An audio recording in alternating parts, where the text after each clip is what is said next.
نکاح یہ میری سنت ہے۔ اب اگر قیامت تک کوئی مومن اس کو نبی کی سنت سمجھ کر کے اور طریقہ مصطفیٰ پہ کرے تو پھر غیروں کے لیے دنیا ہے، مصطفیٰ کے غلام کے لیے مکمل دین ہے، سبحان اللہ۔ مکمل۔ ایک سوال کا جواب بالکل آسانی سے مل سکتا ہے، اور وہ میں بات کو آسان کرنے کے لیے عرض کر دوں، یعنی میرے آقا کی سنت ہے نا، سنت بولتے بھی ہیں اور کئی جگہوں پہ ہم اس کا استعمال کرتے ہیں، سمجھیں یا نہ سمجھیں، نبی کی سنت، نبی کی سنت، اور ایک سنت کو زندہ کریں تو 100 شہیدوں کا ثواب، جس کو کہ یعنی چھوڑ دیا گیا ہو، جس پہ عمل نہ ہو رہا ہو، ایسی ایک سنت زندہ کریں تو 100 شہیدوں کا ثواب۔ کتنی عظیم ہے یہ سنت، اسی سنت کا یہ کمال ہے، اسی میرے نبی کی سنت کا یہ کمال ہے۔ سنت مانا مصطفیٰ کا طریقہ، ہر وہ چیز جو ہے دنیا، لیکن اگر طریقہ مصطفیٰ سے کوئی ادا کرے تو اب دنیا نہیں ہے، اب دین ہے۔ اور دین کہتے ہی اس کو جو خدا کو پسند ہو، دین مانا جو چیز خدا کو پسند، جو طریقہ رب کو پسند، اور محبوب کا ہر طریقہ رب کو پسند ہے۔ مصطفیٰ کی ذات بھی پسند، مصطفیٰ کی ادائیں بھی پسند، مصطفیٰ کا طریقہ بھی پسند، چیز وہی ہے۔ اگر دنیا کے طریقے پہ کریں گے تو وہی چیز دنیا ہے، اور مصطفیٰ کی سنت اور طریقے پہ کریں گے تو اب یہ دنیا نہیں ہے بلکہ دین ہے، مکمل دین۔ سبحان اللہ۔ یہ سنت ہے جس نے دنیا کو کیا بنا دیا۔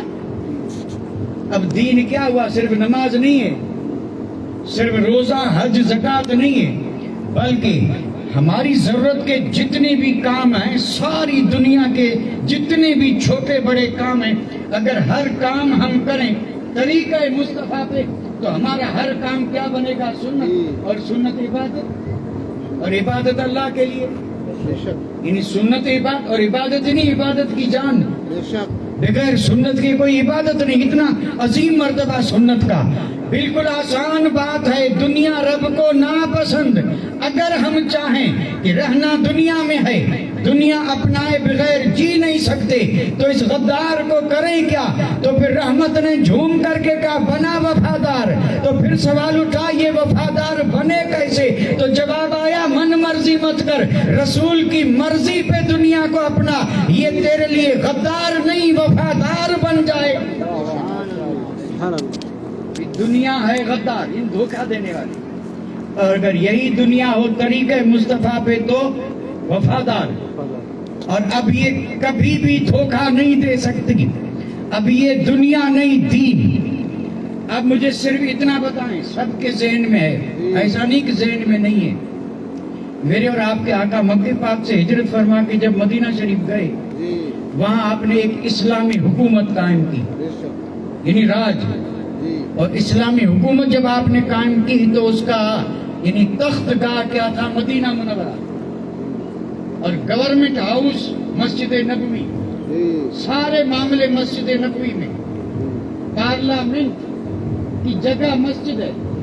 اور میرے آقا نے حکومت قائم کی جو پورے دنیاوی امور کو کیا کرے؟ کنٹرول کرے، سارے انسانی جتنے بھی تقاضے سب کو کنٹرول کرے، حکومت قائم کی، حکومت بادشاہی۔ اچھا بادشاہی دین ہے یا نہیں؟ آپ تھوڑا سا دیکھیں، یہ بادشاہی ہے، اس سے پہلے بھی بادشاہ تھے۔ فرعون کون تھا؟ نمرود، حامان، قارون، شداد، بادشاہ تھے نا، وہ بھی بادشاہی تھی، اور یہ بھی بادشاہی ہے۔ لیکن اب کیا کہیں گے اس بادشاہی کو؟ کیا ویسی بادشاہی؟ میں یہی کہوں گا کہ وہ دنیا یہ دین ہے، وہ بھی بادشاہی ہے، یہ بھی بادشاہی، لیکن وہ بادشاہی دنیا ہے نفرت والی، غدار، دھوکے باز، رب کو پسند نہیں، لیکن ہے یہی بادشاہی۔ لیکن جب مصطفیٰ جان رحمت نے اس کے لیے طریقہ دیا تو اب اسی پہ ابو بکر صدیق بھی نظر آئے، فاروق اعظم بھی نظر آئے، عثمان غنی بھی نظر آئے، مولا علی بھی نظر آئے اور ان سب نے حسنین نے بادشاہی کر کے بتا دیا کہ ہے بادشاہی جو پہلے دنیا تھی، لیکن اب جب مصطفیٰ کی سنت پہ ہو رہی ہے تو اب یہ دنیا نہیں، یہ بادشاہی بھی دین ہے، سبحان اللہ، یہ بادشاہی بھی دین ہے۔ تو نتیجہ کیا نکلا؟ نتیجہ یہی نکلا کہ یہ ساری دنیا ہمارے لیے دین وہ ہے جس سے رب راضی اور جس پر اجر ملے، جس کے بدلے میں جنت ملے، اور جو دین اپنائے وہ رب کا محبوب بن جائے، اور اگر زیادہ کوشش کرے تو صاحب کرامت بن جائے، اور زیادہ کوشش کرے تو زندہ بن جائے، اور زیادہ کوشش کرے تو غوث کے مقام پہ پہنچ جائے۔ یہ دین ہے، اور یہ دین اسی دنیا کو دین بنا کر کے اس پر چل کر کے اتنے اونچے مقام حاصل کیے یا نہیں کیے؟ غوث اعظم تجارت کرتے تھے کہ نہیں؟ تجارت سمجھ رہے ہیں، بیوپار کرتے تھے نا، بڑی زبردست کپڑے کی تجارت تھی۔ غوث اعظم تاجر تھے، اور تجارت کرنا کیا ہے؟ دنیا نہیں کیا بھئی، یہ بیوپار جتنا ہو رہا ہے یہ کیا ہے؟ دنیا ہے۔ اور غوث اعظم یہ کر سیدنا صدیق اکبر کرتے تھے، اور یہ جتنے بھی مکہ المکرمہ کے مہاجرین آئے تھے یہ سب تاجر تھے، یہ سب تجارت بڑے بڑے کوٹھیوں کے مالک تھے، ادھر شام ادھر یمن تک ان کی تجارتیں پھیلی تھی، زبردست تاجر تھے، بیوپاری تھے۔ اور تجارت دنیا نہیں ہے تو اور کیا ہے؟ کون کہے گا تجارت دنیا نہیں ہے؟ سراسر دنیا ہے، اور اگر دنیا ہے تو نہیں اپنانا چاہیے تھا، کیوں اپنائی انہوں نے؟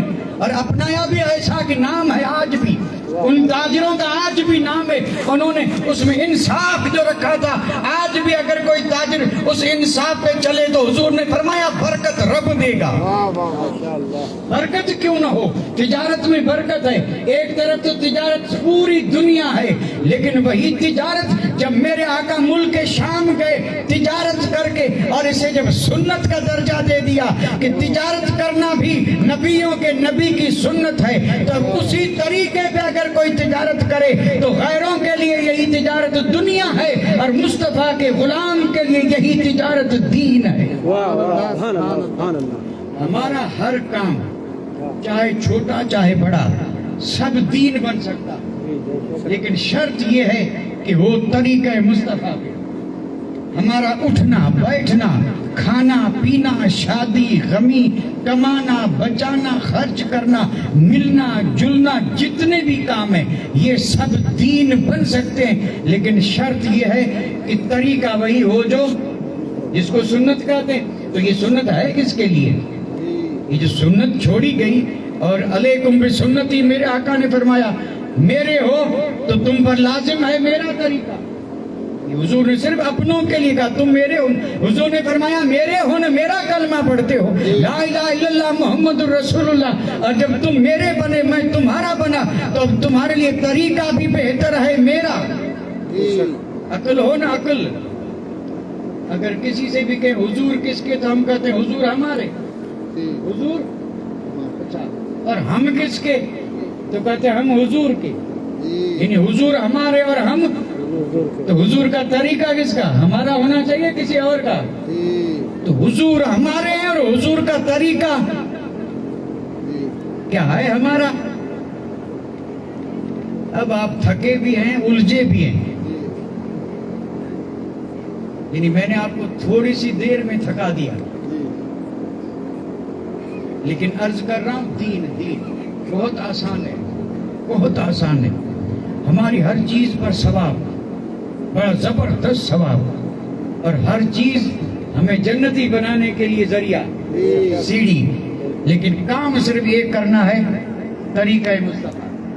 علامہ اقبال کا نام ضرور سنا ہوگا، سنا کیا؟ پوری دنیا میں شاید ہی کوئی خطہ کوئی جگہ ایسی ہو جہاں علامہ اقبال کا نام نہ ہو۔ ہم سے زیادہ تو غیر جانتے ہیں، اور ہم سے زیادہ ان کے دشمن ان کو پڑھتے ہیں، اور پڑھتے بھی نہیں، اس پہ غور بھی کرتے ہیں۔ یہ میں نے جو کچھ کہا نا، اس کے علامہ اقبال نے صرف 2 بند میں اس کو سمو دیا۔ میں نے تو مجھے بھی معلوم نہیں کہ کتنا، یعنی 1 گھنٹہ تو ہو گیا نا، یعنی زیادہ ہوا،